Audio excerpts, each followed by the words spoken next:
contribution is from Professor Israel Wachs of Lehigh University. He's a recognized leader in combined spectroscopic and operando spectroscopic techniques. He's received a number of important awards, among them Germany's Humboldt Research Award, the Hermann Pines Award, and the Langmuir Lecture Award. He's also the editor of the book Characterization of Catalytic Materials. And today he will share some of his new findings regarding water-gas shift reaction over bulk chromium iron oxide mixed oxide catalyst. And, this is a combined operando Raman IR SAS and XPS investigation, and his co-authors are Chris Kirakis, Emma Gibson, Rilya Vasic, Franklin Tao, Anatoly Frankel, and Marco Dacheri. Thank you for the introduction. Great pleasure to be here, to be invited to Burt's Symposium. Congratulations, Burt, well deserved. I know that Burt spent, well, I should make a comment. I've interacted with Burt a little bit on Fischer-Tropsch, although I've not done this maybe almost 30 years, so I don't have much new to say about that.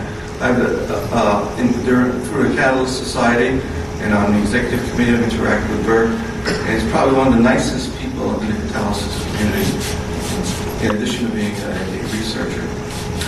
So even though I don't have anything to say about Fischer-Tropsch today, Burt's also interested in water-gas shift. And I've been doing some work in the recent years on water-gas shift reaction, which also, of course, especially occurs during Fischer-Tropsch reaction. And so the commercial catalysts for water-gas shift, the high temperature and medium temperature water-gas shift catalysts are chromium oxide, iron oxide, mixed oxide catalysts. And looking at the literature, as I'll review in a minute, there really has been very little direct observation of the catalyst during the reaction. Mostly people have looked at the catalyst before or after pulling it out of a reactor. And we wanted to combine the latest cutting-edge techniques that we have available to us.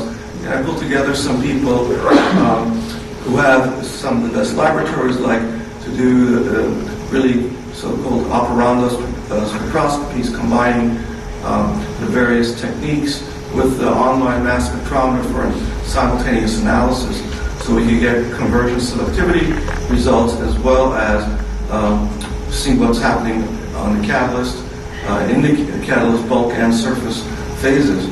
So to do the Raman, this part was done at Lehigh University.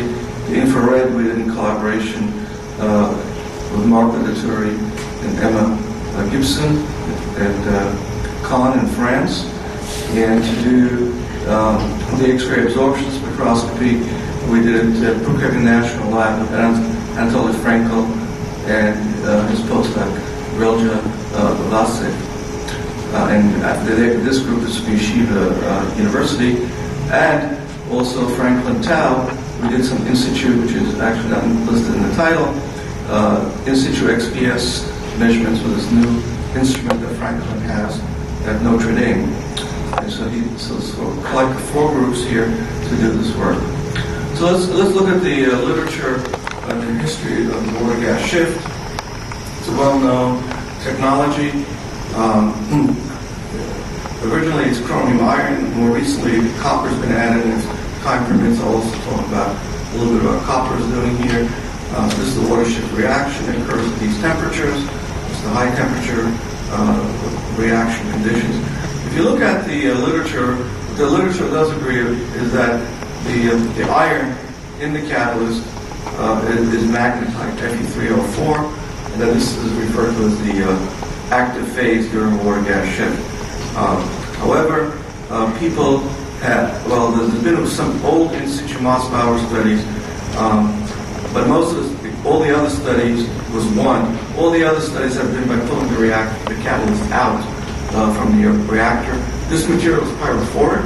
It oxidizes when you pull it out, and so it is changing, and you really should characterize it during your reaction conditions. And the conclusion from this early work is that the active site it is a iron 3, iron 2 redox complex. And so what is the role of chromium? Well, the literature claims that the role of chromium oxide is a stabilizer to reduce sintering of iron oxide. The iron oxide will sinter.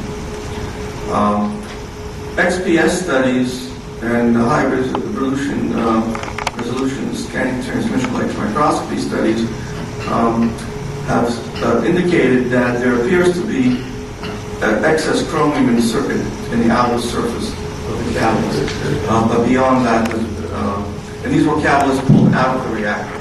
They're not looking at it during the reaction.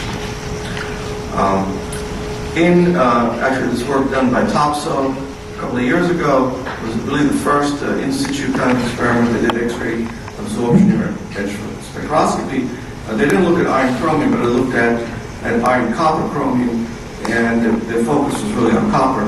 But they did indicate that the chromium was present as +3 during the reaction.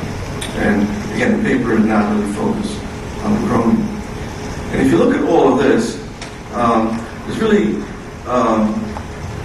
no fundamental catalyst molecular structure information during water gas shift reaction conditions present in the catalysis literature, with the exception of this last recent publication. So we wanted to go in and look at this old problem, and look at it from a modern perspective. I also want to point out that there are two mechanisms floating around in the literature for water gas shift. And one is referred to as the associative mechanism, that CO and water react to form some intermediate complex on the surface. Most common intermediate people invoke is the formate intermediate. But there's no evidence supporting this. There's no direct evidence to show that this is the case. In fact, there are no IR studies been reported in the literature to show this for these catalysts. The second mechanism is one of a redox, where the water reacts with the vacant site in the catalyst, giving up the oxygen and generating hydrogen. And in the second step, the CO picks up the oxygen and makes CO2, regenerating the empty site. So I want to first look at what does the catalyst look like during the reaction, and what can we say from the information we have about this mechanism. So this is the strategy that we took to learn about the catalytic active structures during the water gas shift. We performed so-called Raman spectroscopy, hooking the Raman spectrometer in the reactor to a mass spec online.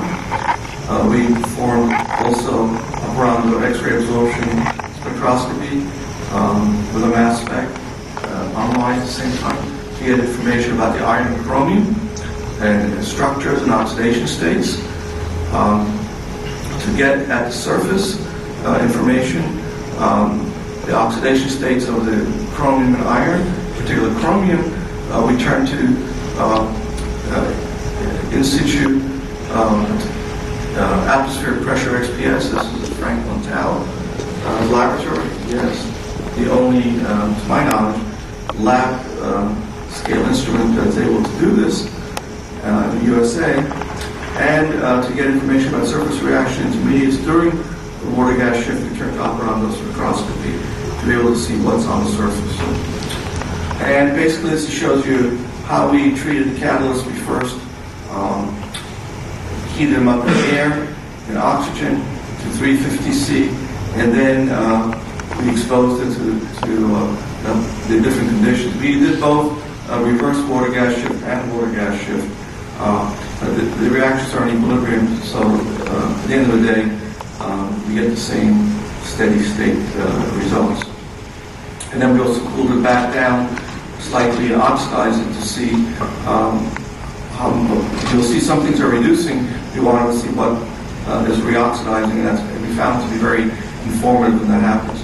So the way the catalysts were prepared was by incipient wetness impregnation of a chromium nitrate aqueous solution into iron oxide powder, and we varied, as you'll see, the H2CO ratios or the H2O-CO ratios to match the initial catalyst reduction that you find also in the forward water gas shift experiments. And so we looked at various compositions. So the first question is bulk structure. What is the bulk structure of these iron oxide-based catalysts? And this is here done with Raman spectroscopy. And so this is the intensity, and here you have the various vibrations. And this is pure iron oxide. We examined this for many different H to CO2 ratios at this temperature, and actually also looked at some different temperatures as well. So basically, the results were the same. So you see these peaks here, and it turns out that the original iron oxide under these conditions is both the alpha Fe2O3 and the gamma Fe2O3. They have very distinct signature vibrations. As we start running the water gas shift, note that after about 10 minutes the bands are gone. So either the material totally reduced or it's transforming. And it transformed because after the loss of the Fe2O3 bands, what appears now is the Fe3O4. And all these new bands that we see are due to magnetite.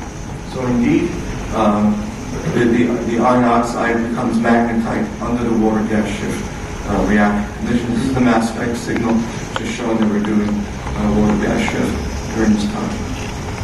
What about the surface?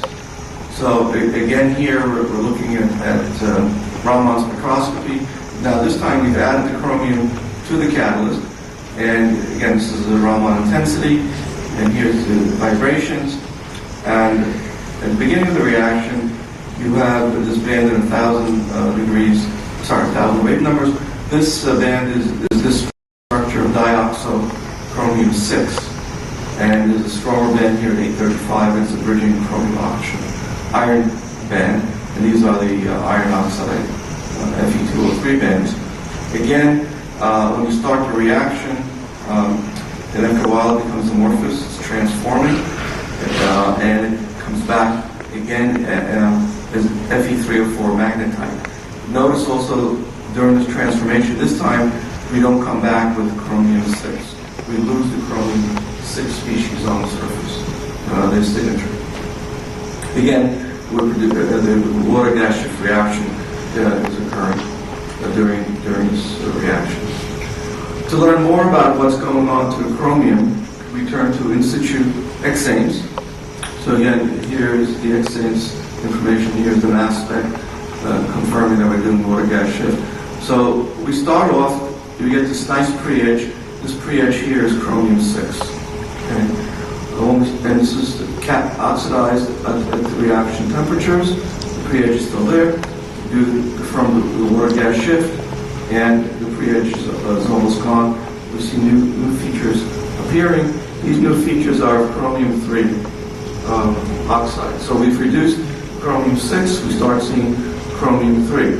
Now we reoxidize it at the end to see if this comes, the original chromium 6 comes back. As you can see, it is not coming back. So maybe just slightly coming back up here. This is the water gas shift, and this is the reoxidized catalysts. Okay? A slight increase in this feature. So most of the chromium here apparently is lost and stays, as you can see here, as chromium 3. And so we know we start off with the chromium on the surface.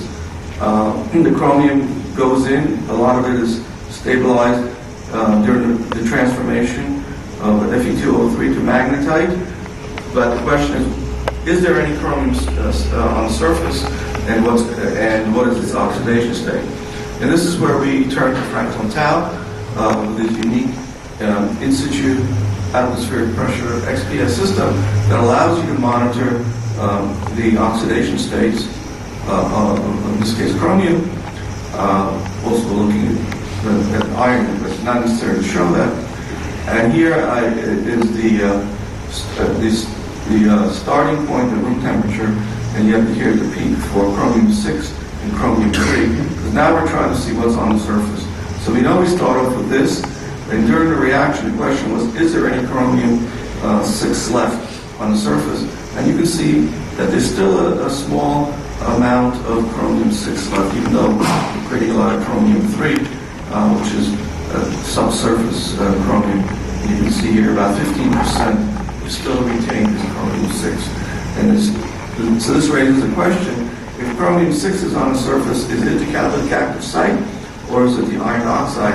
We know iron oxide can do water gas shift, but is chromium acting, if you put the chromium on the surface, is it also acting as an active site? I should point out that we measured ET surface areas, and indeed, the chromium is a stabilizer and it increases the surface area of the iron oxide. But the question still remains, is this an active site? And this is another study, and again showing that the chromium-6 is still there under the water gas shift reaction.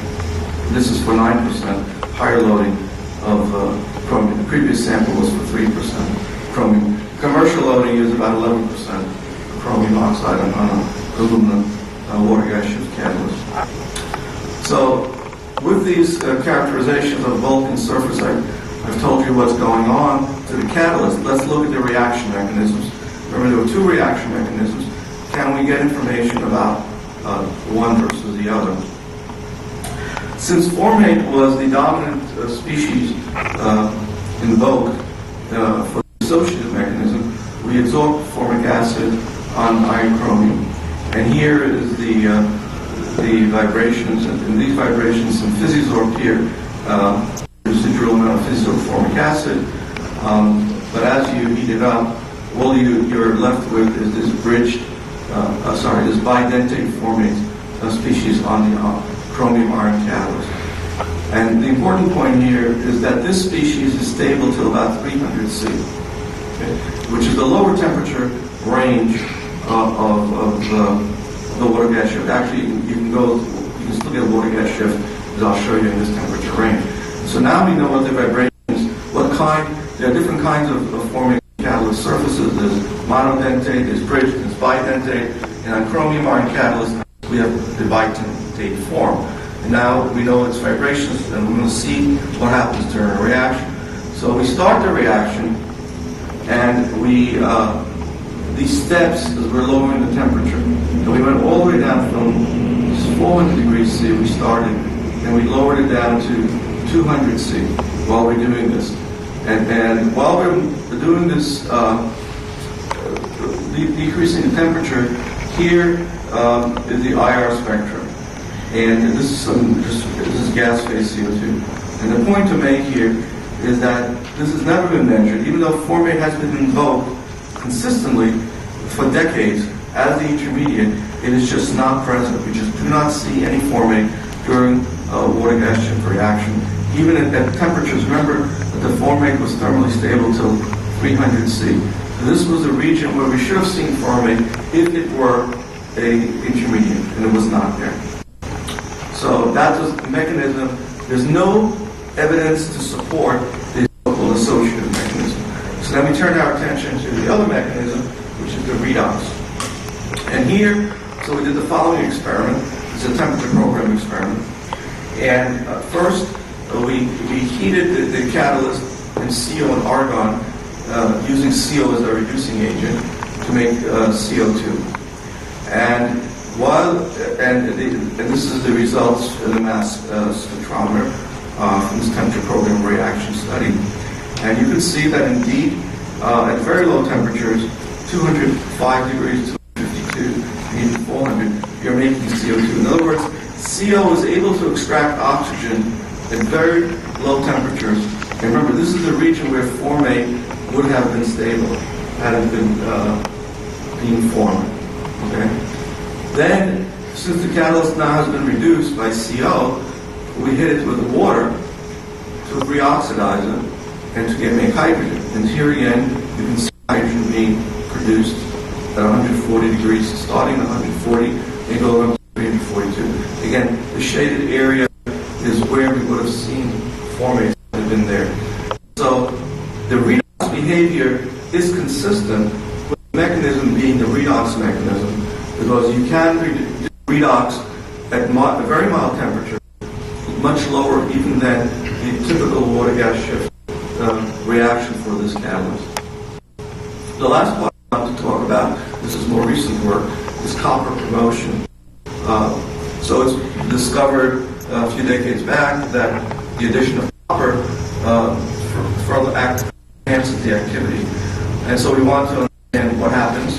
And so this is again an in situ ambient pressure XPS experiment. And this is the starting material, chromium-6 with a little bit of chromium-3 on the surface. And during gas shift, you see again this chromium-6 present and chromium-3 present. Okay, so again, showing that I forgot to mention that the chromium-6 being due to chromium-3 and on the surface is responsible for the redox cycle in the chromium ion catalyst.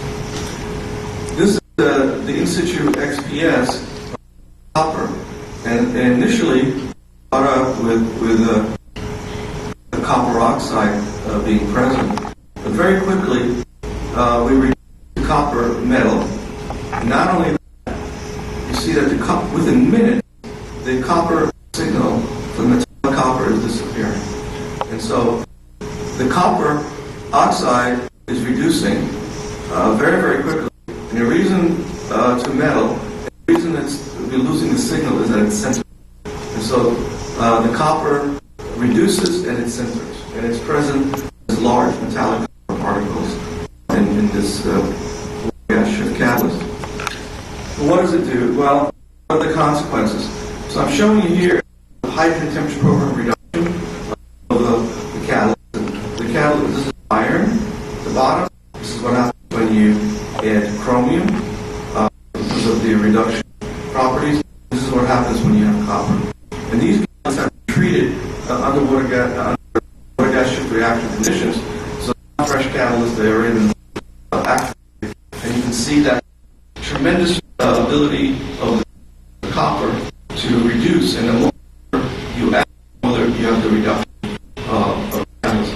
And so copper is associating hydrogen and enhancing the spillover of hydrogen to further activate and create redox on the chromium catalyst for the water gas shift reaction.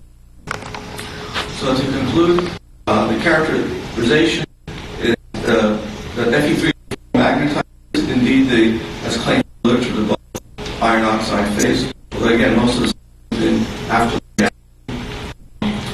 We do find literature has totally negated the possibility of being present, and we do find that these are present, although the majority of reduced to 3, which CR2 isostructure with XO3 and the chromium dissolves, but there's still maybe 15% residual 6 that's redox, and very important roles in catalytic site for the water gas. The side that's really there reduces to metallic copper and centers. Its role is to facilitate hydrogen reduction of the catalyst. As far as the reaction mechanisms, associative mechanism, you would not see acid forming on the surface during the gas shift. You do not see any surface medium whatsoever. And so, even though the mechanism by many people, no one provided any evidence to support the presence of surgery. And in terms of the redox mechanism, indeed the catalyst is able to give up oxygen and reoxidize, give up oxygen to CO2, oxidize water at the temperatures that are both the reduction and oxidation temperature are lower than the water gas shift, indicating that this appears to be mechanism for this reaction. And we'd like to further propose that since there's some residual chromium-6, which is very easy to reduce, that this chromium-6 redox couple is responsible for this redox mechanism of these water gas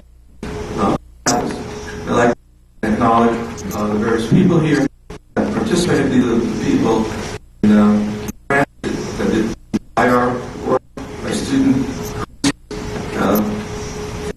international grant to go to work in France, and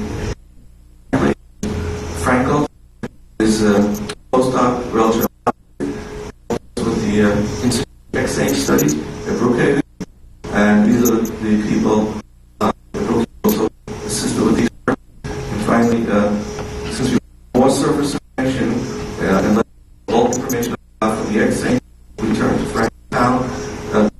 They was very gracious in providing complimentary information that allowed us to chart. So thank you very much for your attention. Answer any questions.